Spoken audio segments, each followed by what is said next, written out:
Hello दोस्तों, नमस्कार, welcome, स्वागत है आप सभी का हमारे यूट्यूब चैनल पर।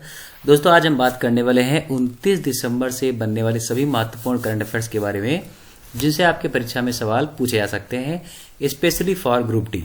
दोस्तों इससे पहले आप सभी लोग अगर चैनल पर नए हैं तो हमारे चैनल को सब्सक्राइब कर लीजिए और डिस्क्रिप्शन में दी गई वेबसाइट को फॉलो जरूर कर लीजिए। वहां से आप इस करंट अफेयर्स के डेली क्विज दे सकते हैं, टेस्ट दे सकते हैं, अपना स्कोर बता सकते हैं और वहां की पीडीएफ भी प्राप्त कर सकते हैं। तो आइए वीडियो को स्टार्ट करते हैं बिना समय खराब किए। तो पहला सवाल हमारे सामने आ गया है। पहला सवाल हमसे कह रहा है कि नीति आयोग के वर्ष 2021 के स्वास्थ्य सूचकांक में किस राज्य को शीर्ष स्थान मिला है। नीति आयोग के वर्ष 2021 के स्वास्थ्य सूचकांक में किस राज्य को शीर्ष स्थान मिला? कर्नाटक, तमिलनाडु, केरल या फिर असम। तो आप इमेज देख सकते हैं और आपको पता चल जाएगा कि किसको शीर्ष स्थान मिला है। तो पहला स्थान है हमारे पास केरल का, याद रखिएगा पहला स्थान केरल का है, दूसरा है तमिलनाडु का, तीसरा तेलंगाना, चौथा यूपी, 19 यूपी, 18वां बिहार और 17 एमपी। तो ये नीचे से 3 है, ये ऊपर से 3 है, आप इनका नाम याद रखिएगा। चलिए अब आइए बात करते हैं इसके बारे में। तो नीति आयोग के वर्ष 2021 के स्वास्थ्य सूचकांक में केरल राज्य को देश भर में शीर्ष स्थान मिला है। वहीं उत्तर प्रदेश इस सूची में सबसे नीचे था, यानी कि 19 नंबर पर। इसके अलावा तमिलनाडु दूसरे और तेलंगाना तीसरे स्थान पर रहा। बात करें अगर छोटे राज्यों में तो मिजोरम शीर्ष स्थान पर रहा, जबकि केंद्र शासित प्रदेशों में स्वास्थ्य के क्षेत्र में दिल्ली और जम्मू कश्मीर सभी मानकों पर सबसे नीचे हैं और वृद्धि संबंधी प्रदर्शन में सबसे ऊंचा स्थान प्राप्त किए हैं। अब बात करते हैं नीति आयोग की। तो नीति आयोग का मतलब है national institution for transforming India. इसे योजना आयोग की जगह पर लाया गया। इसकी स्थापना 1 जनवरी 2015 को हुई थी। हेडक्वार्टर न्यू दिल्ली में पड़ता है। इसके अध्यक्ष नरेंद्र मोदी हैं, उपाध्यक्ष राजीव कुमार हैं और सीईओ इसके अमिताभ कांत जी हैं। तो इसे भी आप याद रखिएगा। चलिए बात करते हैं सवाल नंबर 2 की। सवाल नंबर 2 है हमारा कि अंतर्राष्ट्रीय स्की महासंघ अल्पाइन स्कीइंग प्रतियोगिता में भारत की आंचल ठाकुर ने कौन सा मेडल जीता है? Gold medal, silver medal, bronze medal या फिर नोबेल मेडल। तो 2 नंबर का हमारा सही जवाब हो जाएगा ऑप्शन नंबर सी, यानी कि ब्रॉन्ज मेडल। तो आंचल ठाकुर ने ब्रॉन्ज मेडल जीता है। अब आइए इनके बारे में देखते हैं। तो अंतर्राष्ट्रीय स्की महासंघ अल्पाइन स्कीइंग प्रतियोगिता में भारत की आंचल ठाकुर ने ब्रॉन्ज मेडल जीता है। वे 1 घंटा 54 मिनट 30 सेकंड के कुल समय के साथ तीसरे स्थान पर रही हैं। वे इस जीत के साथ अंतर्राष्ट्रीय स्तर पर 2 पदक जीतने वाली पहली भारतीय स्की एथलीट बन गई हैं। तो ये सवाल आपके लिए इंपॉर्टेंट बन जाता है, इसे याद रखिएगा।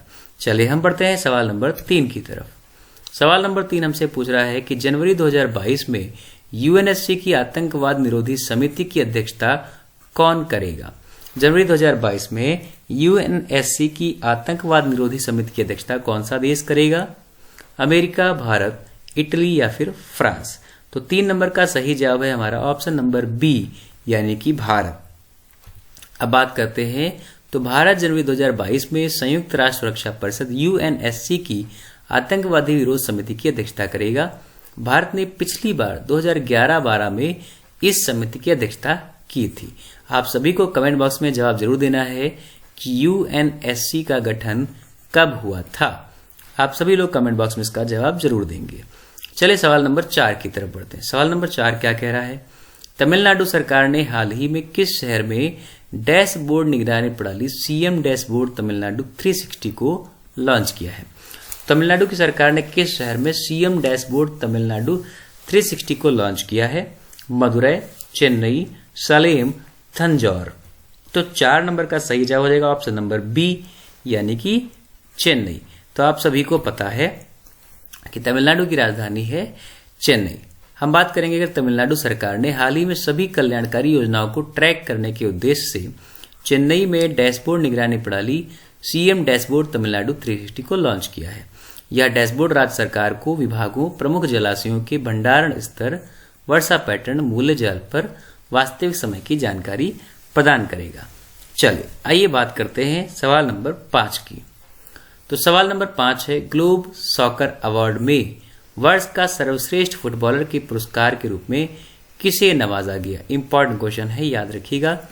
तो किसे सर्वश्रेष्ठ फुटबॉलर के रूप में नवाजा गया? ऑप्शन है काइलियान बाम्पे, क्रिस्टियानो रोनाल्डो, मोहम्मद सलाह, लियोनेल मेसी।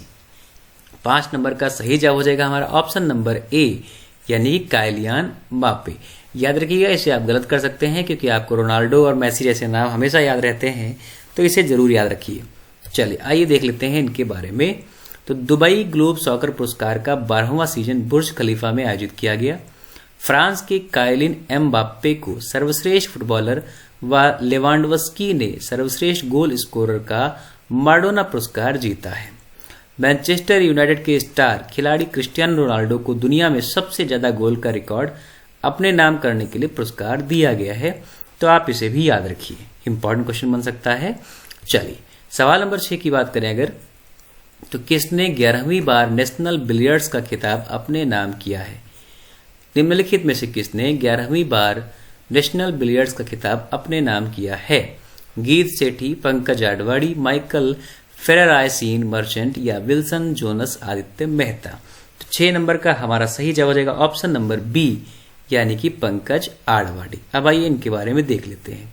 तो पंकज आडवाणी ने मध्य प्रदेश के भोपाल में आयोजित 5-2 गेम फाइनल में अपने पीएसपीबी टीम के साथी ध्रुव सीतवाला को हराकर अपना 11वां टूर्नामेंट जीतकर अपने राष्ट्रीय बिलियर्ड्स खिताब का बचाव किया है। 88वीं राष्ट्रीय बिलियर्ड्स और snooker championship 2021 Q sports India द्वारा भोपाल एमपी में आयोजित की गई थी, इसे याद रखिएगा। ये इंपॉर्टेंट क्वेश्चन हो सकता है। तो पंकज आडवाणी जो कि कहां से? एमपी के भोपाल से, याद रखिएगा। चलिए सवाल नंबर 7 की बात करते हैं। तो जनजातीय धैर्य और उद्यम का एक सचित्र क्रॉनिकल ट्राइफेड वन धन किसने लॉन्च किया है? तो ट्राइफेड वन धन किसके द्वारा लॉन्च किया गया आपसे पूछा जा रहा है। नरेंद्र सिंह तोमर, अर्जुन मुंडा, नरेंद्र मोदी या फिर अमित शाह। तो 7 नंबर का हमारा सही जवाब हो जाएगा ऑप्शन नंबर बी, यानी कि अर्जुन मुंडा। अब आइए इनके बारे में थोड़ा सा जान लेते हैं।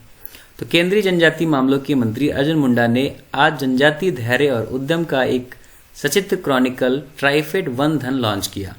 यह देश में आदिवासी उद्यम को बढ़ावा देने के लिए किए गए कार्यों और वन धन विकास योजना के तहत आदिवासी उद्यमियों की उपलब्धियों का दस्तावेजीकरण करेगा।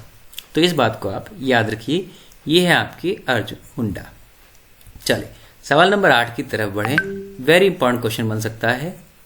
किस विश्वविद्यालय के वैज्ञानिकों ने हाल ही में मानव जबड़े की मांसपेशियों की एक नई परत की खोज की है? तो मानव जबड़े के एक नए मांसपेशी की बात हुई है, ये किस विश्वविद्यालय ने किया आपसे पूछा गया है।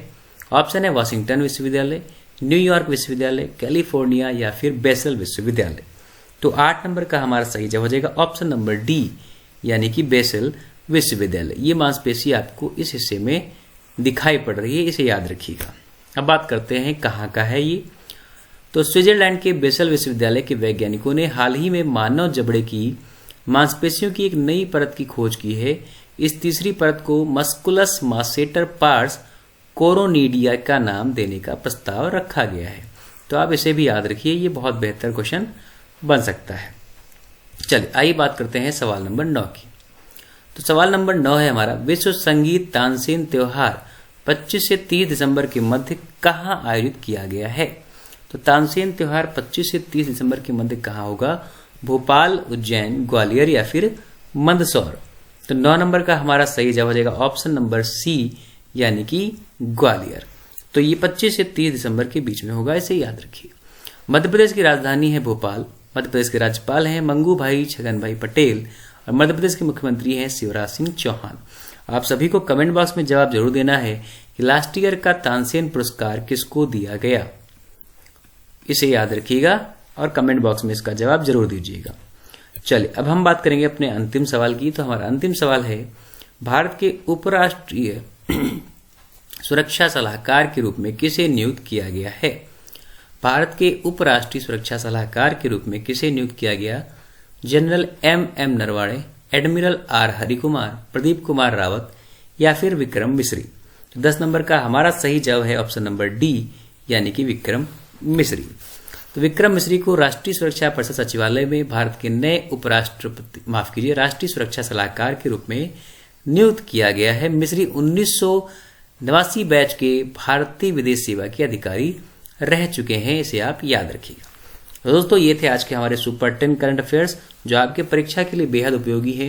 दोस्तों आपको और जानकारी अगर चाहिए या इससे रिलेटेड कोई भी इंपॉर्टेंट अपडेट आपको चाहिए तो आप कमेंट बॉक्स में अपनी राय दे सकते हैं। अगर आप नए हैं तो चैनल को सब्सक्राइब जरूर कर ले और हमारी वेबसाइट पर हमको फॉलो अवश्य कर लीजिए ताकि आपको इससे रिलेटेड क्विज मिलते रहें। हम मुलाकात करेंगे कल नई वीडियो नई करंट के साथ। आज की वीडियो में इतना ही। नमस्कार, धन्यवाद, बाय बाय, जय हिंद।